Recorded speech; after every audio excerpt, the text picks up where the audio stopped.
ചില സ്ഥലത്തൊക്കെ സാറ് നിൽക്കുന്ന സമയത്ത് ഇപ്പോൾ മുകളിലോട്ട് നോക്കി നിൽക്കുന്ന സമയത്തൊക്കെ ഉള്ളിൽ എന്താണ് നമുക്കറിയില്ല. പക്ഷെ ഒരു സാധാരണ എന്തോ ഉണ്ട് അതിനകത്ത്. പക്ഷെ ആ സമയത്ത് സാറിന്റെ മനസ്സിൽ എന്ത് വെച്ചിട്ടാണ് ഇത് സങ്കല്പിച്ചുകൊണ്ട് നിൽക്കണമെന്ന് എനിക്കറിയാൻ താല്പര്യമുണ്ട്. എന്ന് വെച്ചാൽ അഭിനയിക്കുന്ന സമയത്ത് ഞാൻ ആ സിനിമയ്ക്ക് വേണ്ടി വലിയ തയ്യാറെടുപ്പൊന്നും എനിക്കുണ്ടായിരുന്നില്ല. ഒരു ഒറ്റ ജസ്റ്ററാണ്. അപ്പം ഞാനിപ്പം മനസ്സിൽ വിചാരിച്ചു ഇയാൾക്ക് ഞാൻ സ്ക്രിപ്റ്റ് ഫുൾ വായിച്ചപ്പോൾ തന്നെ ഞാൻ ഇവരോട് പറഞ്ഞു എങ്ങനെയുണ്ട് എന്ന് വെച്ചാൽ വായിച്ചു കേട്ടിട്ട് ഗംഭീര സിനിമയായിരിക്കും. ഓടൂ അതെനിക്കറിയാൻ മേല, ഗംഭീര സിനിമയായിരിക്കും. അത് തന്നെയാണ്. ഞാൻ ആ സിനിമ സ്ക്രിപ്റ്റ് വായിച്ചിട്ട് ഞാനിപ്പോൾ ആ സിനിമ അഭിനയിച്ച് പോയി കണ്ടു. തിയേറ്ററിൽ പോയി കണ്ടപ്പോൾ എനിക്ക് അത്ര വലിയൊരു എന്ത് ആണ് നമ്മൾ അഭിനയിച്ച സിനിമ ഇത്രയും ഗംഭീര സിനിമ എന്ന അഭിപ്രായം വരുമ്പോൾ നമ്മൾ കാണുമ്പോൾ നമുക്ക് എന്താ തോന്നുന്നതെന്ന് ചോദിച്ചാൽ എനിക്കങ്ങനെ പ്രത്യേകിച്ച് തോന്നിയില്ല. അതേസമയത്ത് ഞാനത് വായിച്ചപ്പോൾ ഞാൻ ഭയങ്കരമായിട്ട് ഇഷ്ടപ്പെട്ടു. ഒരു സിനിമ കാണുന്ന പോലെ തന്നെ ഞാൻ ഇങ്ങനെ എനിക്ക് തോന്നലുണ്ടായി. അത് ആ വായനയിൽ ആ സ്ക്രിപ്റ്റിലുള്ളത് കൊണ്ടാണ്. അപ്പം അതിനകത്ത് ഈ വായിച്ചു കഴിഞ്ഞപ്പോൾ ഈ ആ ക്യാരക്ടർ ഇന്ന പോലെ ആയിരിക്കണം അങ്ങനെ ഇപ്പോൾ ഒരു ആലോചന വരുമ്പോൾ എനിക്ക് എന്തോ ഈ പറഞ്ഞ ഡിമെൻഷ്യ എന്ന് പറഞ്ഞ അവസ്ഥ. ഡിമെൻഷ്യ പലർക്കും പല രീതിയിലാണ്. അപ്പം ഞാൻ ഇതുവരെ കണ്ടിട്ടില്ല, ഡിമെൻഷ്യ ബാധിച്ച ഒരാളെ കണ്ടിട്ടില്ല. എൻ്റെ സുഹൃത്തായ ഡോക്ടറോട് ചോദിച്ചു. അപ്പോൾ ഞാൻ അടുത്തൊരു പയ്യനെ കണ്ട ആ പയ്യൻ ഇങ്ങനെ ഇപ്പോഴും ഇങ്ങനെ ആലോചിക്കണം. അവൻ ഈ മുടി ഇങ്ങനെ പിടിക്കും, അവൻ്റെ കൊച്ചുമുടി അവൻ ഇങ്ങനെ പിടിക്കുന്ന സ്വഭാവം ഉണ്ടായിരുന്നു. അത് ഞാൻ കൊച്ചായി നമുക്ക് കണ്ടിട്ടുണ്ട്. അപ്പം അതൊക്കെ അവൻ്റെ ഒരു പ്രശ്നമാണ്, നമുക്കറിയാം. അന്ന് പിന്നെ കൊണ്ട് ഡോക്ടറെ കാണിക്കുകയൊക്കെ ചെയ്തു. അപ്പം അതുപോലെ എന്തെങ്കിലും സംഭവം വേണമെന്ന് ഞാൻ ആലോചിച്ചു. പക്ഷേ അത് പ്രകടമാകാൻ പാടില്ല, പ്രേക്ഷകൻ അറിയരുതല്ലോ. അന്നേരം ഞാൻ എൻ്റെ മനസ്സിൽ ഈ ഒരു സംഭവം എനിക്ക് ആദ്യം തോന്നുന്നു. ഇത് തോന്നാൻ കാര്യം അച്ഛൻ എഴുതുമ്പോൾ അച്ഛന് മിക്കവാറും രാത്രിയിലാണ് എഴുത്ത്. അങ്ങനെ എഴുതി ചിലപ്പം ഞാൻ ഇടയ്ക്കൊക്കെ വന്ന് നോക്കുമ്പോഴൊക്കെ ഒരു ഒറ്റ ഫ്ലോയിൽ അങ്ങ് എഴുതുക. പക്ഷേ ഇടയ്ക്ക് ചിലപ്പം ഈ ഇങ്ങനെ ഇരുന്നുകൊണ്ട് എഴുതും. ചിലപ്പോൾ ഇങ്ങനെ വന്നിട്ട് ഇങ്ങനെ ഇരിക്കും. അപ്പം ഈ പേന ഇങ്ങനെ ഇവിടെ തന്നെ ഇരിക്കും. പക്ഷെ അപ്പം ഈ വിരലുകൊണ്ട് ഇങ്ങനെ ചിലപ്പോൾ ചില ചിരിയൊക്കെ വരും പുള്ളി.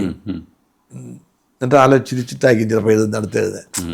അപ്പം ഈ സംഭവം ഒരു ഓർമ്മപ്പെടുത്തൽ, അല്ല ഓർക്കാൻ വേണ്ടിയുള്ള ശ്രമം, മനസ്സിൻ്റെ ഒരു വോണ്ടറിങ്, ഇങ്ങനെയൊക്കെ അതെനിക്ക് പെട്ടെന്ന് തോന്നി. ഞാൻ അത് മാത്രമാണ് എൻ്റെ സ്വിച്ച്. ഇത് ഞാൻ കഥാപാത്രം എനിക്ക് ഓർമ്മയിലേക്ക് മറവിയിലേക്ക് പോകും. അത് മറവി ഓർത്തെടുക്കാൻ ശ്രമിക്കും.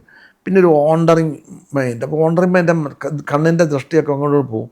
പിന്നെ ഇയാൾ എല്ലാവരിൽ നിന്നും ഇയാളെ ആരും അറിയരുതെന്നുള്ളത് തോന്നുന്നു. അപ്പോൾ ആരെയും ഫേസ് ചെയ്യല്ല പുള്ളി. ഇങ്ങനെ ഒന്ന് രണ്ട് കാര്യങ്ങളാണ്. പിന്നെ ഇത് ടെൻഷൻ കൂടുന്തോറും ഈ കറക്കം കൂടും, വിരലുകൾക്കാവും. പിന്നെ ഈ വിരലുകൾ നിൽക്കാതാകുമ്പോൾ ഇത് തമ്മിൽ കൂട്ടിട്ട് ഒരു വിരല നിൽക്കുമ്പോൾ രണ്ട് കൈയിലേക്ക് ആകും, മൊത്തം ബോഡി വ്യാപിക്കും. അങ്ങനെയാണ് ഇതിൻ്റെ ഒരു പ്രോസസ്സ്. ഇതൊന്നും ഞാൻ മുൻകൂട്ടി കരുതിക്കൂട്ടി ചെയ്ത് അങ്ങനെ സംഭവിക്കുന്നത്. അതെങ്ങനെയാണ് എപ്പോഴാണ് എങ്ങനെയാണ് കുഞ്ഞ് ജനിക്കാന്ന് ചോദിക്കുന്നത് പോലെ എപ്പോഴും സംഭവിക്കുന്ന നമുക്ക് എപ്പോഴെങ്കിലും ഒരു തോന്നലുണ്ടാകുന്നതാണ്. അത് പല നമ്മുടെ ജീവിതത്തിൽ കണ്ടു മറന്നതായതോ അല്ലെങ്കിൽ ഇത് കേട്ട് കഴിയുമ്പോൾ നമ്മളെ ഇങ്ങനെ ഹോണ്ട് ചെയ്യും. അത് നമ്മൾ കുത്തിയിരുന്നിട്ട് ഞാൻ ഇന്നുവരെ ഒരു കഥാപാത്രത്തിന് കുത്തിയിരുന്നതോ അയാളെന്താ അങ്ങനെയൊന്നും ആലോചിച്ചിട്ടേ ഇല്ല.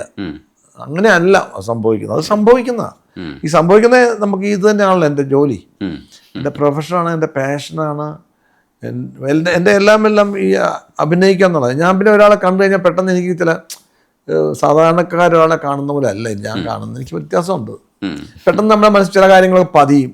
ഇപ്പം പണ്ട് കണ്ട ചില ആൾക്കാരൊക്കെ എന്നും എൻ്റെ മനസ്സിലുണ്ട്. അപ്പം ചില ക്യാരക്ടേഴ്സ് പെട്ടെന്ന് അതിൻ്റെ ചില അംശങ്ങൾ. ഇപ്പം ലീല എന്നുള്ള പടത്തിനകത്ത് എനിക്കൊരു 2-3 പേരുടെ പണ്ടുള്ള ആൾക്കാരത് ഞാൻ സ്കൂളിൽ പോകുമ്പോൾ കണ്ട ആൾക്കാർ, അവരുടെ കോസ്റ്റ്യൂം അതൊക്കെ അവിടുന്നാണ്.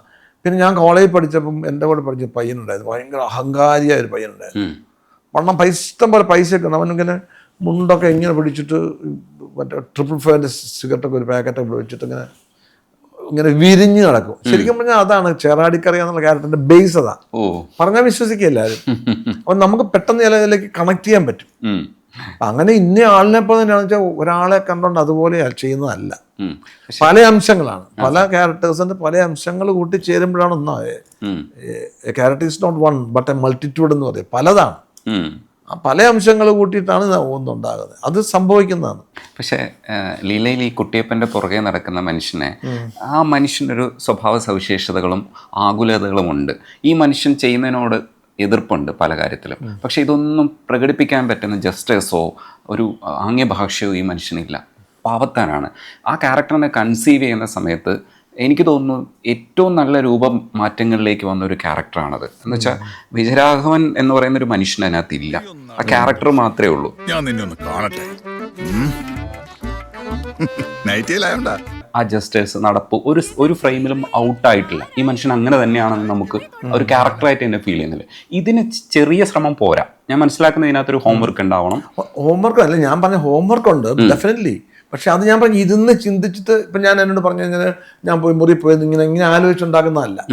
അതെൻ്റെ യാത്രയിലോ ചിലപ്പോൾ ഞാൻ ബാത്റൂമിൽ പോകുമ്പോഴോ അല്ലെങ്കിൽ കുളിക്കുമ്പോഴോ അങ്ങനെ ഏതെങ്കിലും സമയത്ത് ആണ് ഓരോ ചെറിയൊരു സാധനം കിട്ടുന്നത്. ലീലയിലെ പിള്ളേച്ചെന്ന സാധനം എന്നോട് രഞ്ജിത്ത് വായിക്കാൻ പറഞ്ഞു ആ പുസ്തകം. ഞാനിത് ഓൾറെഡി വായിച്ചിട്ടുള്ള ഉണ്ണിയാർ അടുത്ത വീട് കൊടമാളൂര്. ഞാനും ഉണ്ണിയാർ വളരെ അടുത്ത സുഹൃത്തുക്കളാണ്. അപ്പൊ ഞാൻ രഞ്ജിത്തോട് ഞാൻ വായിച്ചിട്ടുണ്ട്. അല്ലൂടെ ഒന്നുകൂടെ വായിക്കും. അപ്പൊ ഈ കഥാപാത്രം എന്നാന്നും പറഞ്ഞില്ല. അപ്പൊ ഞാൻ വായിക്കാൻ കൊള്ളാം, അങ്ങനെ സിനിമയൊക്കെ നന്നായിരിക്കും. അത് കഴിഞ്ഞാൽ പിന്നെ കുറെ ഒരാഴ്ച എങ്ങോട്ട് വായിച്ചിട്ട് നമ്മൾ പറഞ്ഞില്ല ഗംഭീരമായിരിക്കുന്നു. നിങ്ങൾക്ക് ഏതാ കഥാപാത്രം ഇഷ്ടപ്പെട്ട ക്യാരക്ടർ ഏതാ ചോദിച്ചു. എനിക്ക് പിള്ളേച്ചനെ ഇഷ്ടപ്പെട്ടു. അപ്പൊ ഞാനത് തന്നെ വിചാരിച്ചു എന്ന് പറഞ്ഞു. അപ്പം ഞാൻ മറ്റാരെ അപ്പം ബിജു ആണ് ചെയ്യുന്നത്. ഞാൻ വായിച്ച് പെട്ടെന്ന് തോന്നുന്നത് ഇയാൾക്ക് ഭാര്യയുണ്ട്, അവൾക്ക് ജോലിയുണ്ട്, ഒരു മോളേ ഉള്ളൂ, വലിയ ഉത്തരവാദിത്തങ്ങളൊന്നുമില്ല. ഇയാളുടെ അച്ഛനും ഇയാളുടെ അച്ഛനും ഒന്നിച്ച് ഉണ്ടായിരുന്നു. അപ്പോൾ ആ ഒരു കണക്ഷനാണ്. അപ്പോൾ ഇയാളുടെ പിന്നെ ഇയാൾക്ക് വീട്ടിൽ ഉത്തരവാദിത്തങ്ങളൊന്നും ഇല്ലല്ലോ, ഒരു ഈസി ഗോയിങ്ങാണ്. പിന്നെ അത്യാവശ്യം പുള്ളി കള്ളു കുടിക്കണം, പിന്നെ പുള്ളിക്ക് ബാക്കി കാര്യങ്ങളൊന്നും വേണ്ട. പക്ഷെ ഇതൊക്കെ കാണുന്നതും ഇത് അറിയുന്നതും അങ്ങനെ നാട്ടിൻപുറത്തുള്ള ആൾക്കാർ എല്ലാം ദൂരെ നോക്കിന്ന് കാണുക, അതങ്ങനെ കണ്ട് സുഖാകുക, അങ്ങനത്തെ ഒരു സ്വഭാവം. അപ്പൊ ഇത് ഒരു ഈസി ഗോയിങ് ആണ്. അതാണ് നടപ്പിന്റെ ഒരു കൈ പുള്ളി ഇങ്ങനെ മാത്രം കൈ പോസ്റ്റ് ഇങ്ങനെ അത് ബാക്കിലോട്ടാണ്. ആ സ്വാർത്ഥതയുടെ ഭാഗമായിട്ടാണെന്ന് എനിക്ക് തോന്നി. അതായത് ഈ ഒരു പിന്നെ എപ്പോഴും പുള്ളി കൈ പുറകെ കിടന്ന് വെച്ചാൽ മുന്നോട്ടെത്താലേ വല്ലതും ചെയ്യേണ്ടുള്ളൂ. ഇങ്ങനെ എടുത്ത് പുള്ളിക്ക് ഒന്നും ചെയ്യാൻ മടിയനാണ്, ബേസിക്കാണ് മടിയനാണ്. അങ്ങനത്തെ ഒന്ന് രണ്ട് കാര്യമാണ്. പിന്നെ ഈ മടി അതിന്റെ ഭാവം ഈസി ഗോയിങ് ആണ്. ഈ നടപ്പ് ഒരു ചാർലി ചാപ്ലിന്റെ നടപ്പിൽ കണ്ടിട്ടുണ്ട്. അതൊരു ഈസി ഗോയിങ് നടപ്പുണ്ട്. ഞാനത് വേറെ രീതിയിലാണ്, സ്വാർത്ഥതയുണ്ട് അതിനകത്ത്. ചാപ്ലിന്റെ നടപ്പത്തിനകത്തൊരു ഇന്നസെൻസ് ഉണ്ട്, അവർ ഓപ്പണാണ്. ഇതല്ല, ഇത് ഇയാളുടെ നടപ്പിനകത്ത് ഒരു സ്വാർത്ഥത ഉണ്ട്. അതാ പുറകോട്ട് കൈവീശി നടക്കുന്നത്, പുറകോട്ടുള്ള പിടുത്തല്ലേ. അത് സ്വാർത്ഥതയുടെ ഒരു ലക്ഷണമായിട്ടാണ് ഞാൻ എങ്ങനെയോ മനസ്സിൽ കിടക്കുന്നത്. അല്ലായിരിക്കും അങ്ങനെ നടക്കുന്നതല്ല, സ്വാർത്ഥം വരാന്നല്ല. അപ്പം അങ്ങനെ ഒരു കാര്യം തോന്നി. പിന്നെ ഈ പറഞ്ഞില്ലേ ഇയാൾ മടിയനും മുണ്ട് രാവിലെ ഉടുത്ത് ഇങ്ങോട്ട് മടക്കി കുത്തി കെട്ടിക്കഴിഞ്ഞാൽ ഷർട്ട് പുറത്തിട്ട് കഴിഞ്ഞാൽ പിന്നെ മടക്കുത്ത് അഴിക്കണമല്ലോ. മറ്റാണ് മടക്കുത്തണം, അഴിക്കണം, മുണ്ട് താന്ന് കിടന്നാൽ കൈ കൊണ്ട് പിടിക്കുകയൊക്കെ, ഇതൊന്നും വേണ്ട. കൈ കൃത്യമായിട്ട് ഇവിടെ മടക്കി വെച്ച് കഴിഞ്ഞാൽ സ്വസ്ഥം. അത് ഞാൻ പണ്ട് സ്കൂളിൽ പോകുമ്പോൾ ഞങ്ങളെ ഇവിടെ ഒരു ഓവർസിയർ ഉണ്ടായിരുന്നു, രാമേശ്വരത്തുണ്ടായിരുന്നു. പുള്ളിയുടെ ഡ്രസ് കോഡ് ഇതാ, പുറത്തൂടെ ഷർട്ട് ഇട്ടേക്കും, ഇങ്ങനെ പറയും. പിന്നെ പുള്ളിക്ക് വേറെ സംഭവം, അതാണ് എൻ്റെ മനസ്സിൽ ആദ്യം തോന്നിയത്. അതെല്ലാം ഞാൻ എടുത്തില്ല. പുള്ളി ഈ ടവല് ഷർട്ടിൻ്റെ പുറകെ വെക്കും. അന്ന് എണ്ണ കണ്ടവാൻ എണ്ണ വെച്ചിട്ട് ഇത് ഇവിടെ മുഴുവൻ കോളറെ മുഴുവൻ അഴുകി ഇങ്ങനെ ചെളി പിടിക്കും. അത് പിടിക്കാതിരിക്കാൻ വേണ്ടിയാണ് വെക്കുന്നത്. ആ പുള്ളി മൂക്കിപ്പൊടി വലിക്കും. എന്നിട്ട് പുള്ളി പൊടി ഇങ്ങനെ എടുത്തിട്ട് എനിക്ക് വർത്താനം പറയാം. അപ്പോൾ വർത്താനം പറയുമ്പോഴത്തേക്കില്ല. അപ്പം സ്ഥിരം പൊടി വലിക്കുന്ന ആളായതുകൊണ്ട് മൂക്കിൻ്റെ അടപ്പുള്ളതുകൊണ്ട് ഇങ്ങനെ പൊടി എടുത്തിട്ട് വർത്താനം ചിരിക്കാൻ മുറുക്കുകയും ചെയ്യുക ആള്. ഈ പല്ലൊക്കെ മുറുക്കിയതിൻ്റെ കറയുണ്ട്. പൊടിയെടുത്ത് ഇങ്ങനെ സംസാരിച്ച് കിടക്ക് ഇങ്ങനെ പെട്ടെന്ന് രണ്ടു മൂന്ന് കുത്തുണ്ട് പുള്ളി, പ്രത്യേക രീതിയിലുള്ള വരിക. അത് വെച്ചിട്ട് പെട്ടെന്ന് ഈ ടവലിക്ക് എടുത്തിട്ട് ടവലെടുത്തിട്ട് ഇങ്ങനെ തൂത്തിട്ട് ടവൽ ഇവിടെ വയ്ക്കും. ഇതാണ് പുള്ളിയുടെ ഒരു, അത് നമുക്ക് വേറെ പുറത്ത് ചെയ്യാവുന്ന ചില സാധനം അത്. പക്ഷെ അത് ഞാൻ അങ്ങ് കളഞ്ഞു. പൊടിവലി എല്ലാം കൂടി ആകുമ്പോൾ നമുക്ക് ബുദ്ധിമുട്ടാവും. ഈ ക്യാരക്ടർ അത് വേണ്ട. അപ്പൊ അത്രയും സാധനങ്ങൾ നമ്മൾ കളയും. എന്നിട്ട് പിന്നെ പുള്ളി ഈ നടപ്പും പുള്ളിയുടെ ഒന്നിക്കുന്നതൊന്നുമല്ല.